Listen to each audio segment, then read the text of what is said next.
Hi, welcome to the Mystic Media channel. I am Rabina Rastaban, aka the Realist Astrologer. Um, I'm also a numerologist. I subscribe to Chaldean numerology because I feel that it is the most accurate system. So today I want to get into numerology and the dates that you should not choose for your wedding day. So the first date that you should not choose for your wedding day is the 4th. And the reason for that is the 4th is a date of fate. It is also a very unpredictable date. So basically anything can happen on the 4th.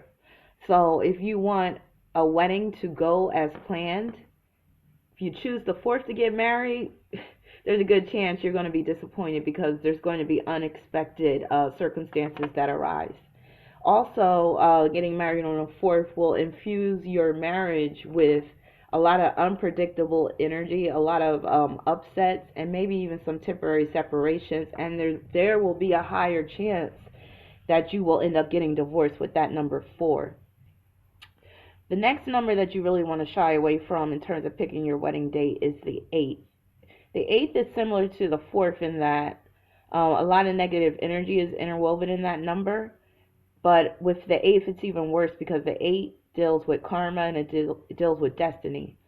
Also, with the 8, if you get married on the 8th, your wedding may not start on time, or there may be an issue with staying on schedule. There may be some upsets in the family. Uh, the budget of the wedding may go over, so you may go over budget. And also, the 8 will infuse the marriage with a lot of negative energy in the form of always spending time alone. There will be material issues or money issues that come between you and your partner. And it's a number where you basically might have to live out your karma or some of your karma through your marriage. And it's a number where, there will be a higher chance that you get divorced with the number 8. Another date that you should stay away from is the 16th. The 16th is a number of disaster and misfortune. So if you choose the 16th, a lot of times things will happen where if you have an outdoor wedding, it might start raining, or some key guests might not be able to show up. Like one of your bridesmaids might get into a problem, and she might not be able to show up and play her role. Um, the number 16 will infuse your marriage with deception, illusion, lies. Lies that when they come out, they basically shake your whole world up. And unforeseen accidents and disasters. And also, 16 can deal with escapism and also periods of isolation, too. So you really want to stay away from getting married on the 16th. Another date you want to stay away from is the 22nd.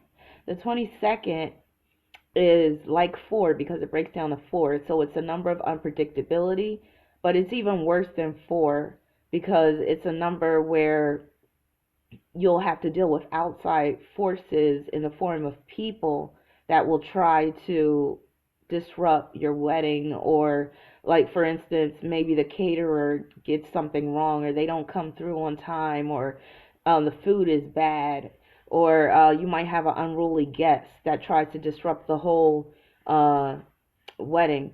The whole thing where does anyone object, that could someone could object if you get married on the 22nd, or it's just not a positive number for an occasion such as a wedding. And it will infuse your marriage with the energy that deals with submission and also potential danger, and also animosity between you and your spouse, but it's not the kind that's out in the open. It's that unspoken tension. It's that hidden resentment that will be interwoven within that marriage.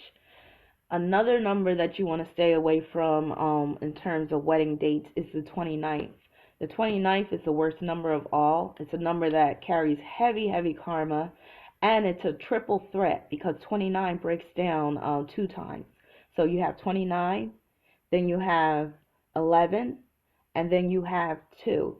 And now that I said 11, I have to backtrack because I forgot to mention 11. 11 is another date where you really don't want to get married as well, but I'll go back to that.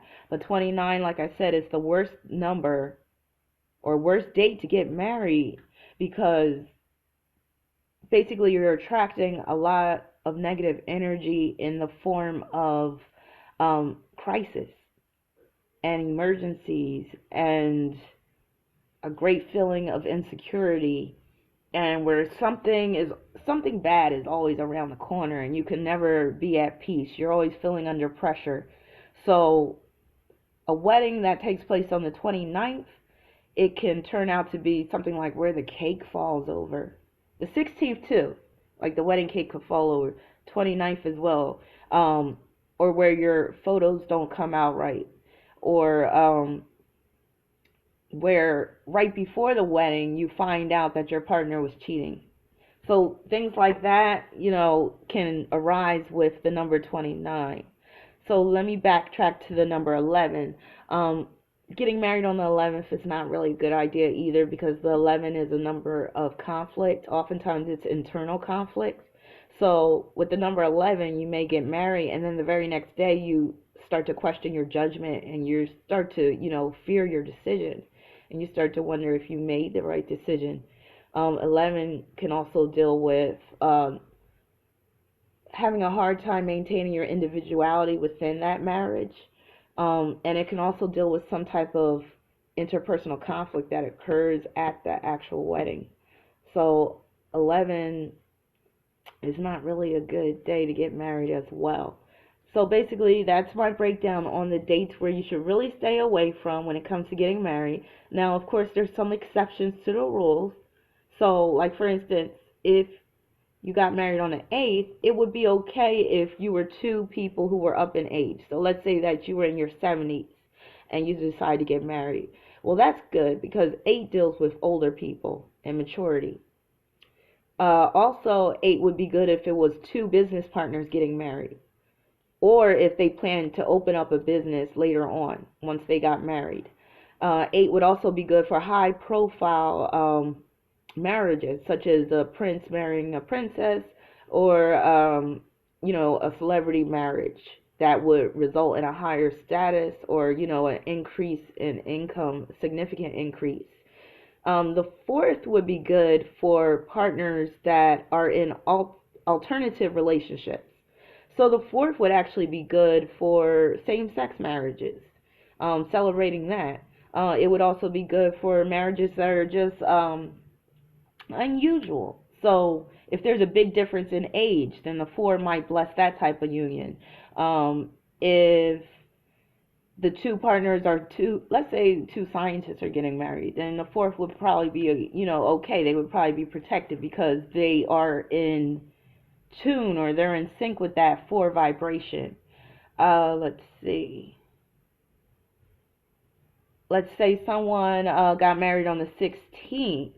Well, if it was two artists getting married, or even if it was one artist getting married, then that might soften the blow of the number 16 because 16 is a very artistic number.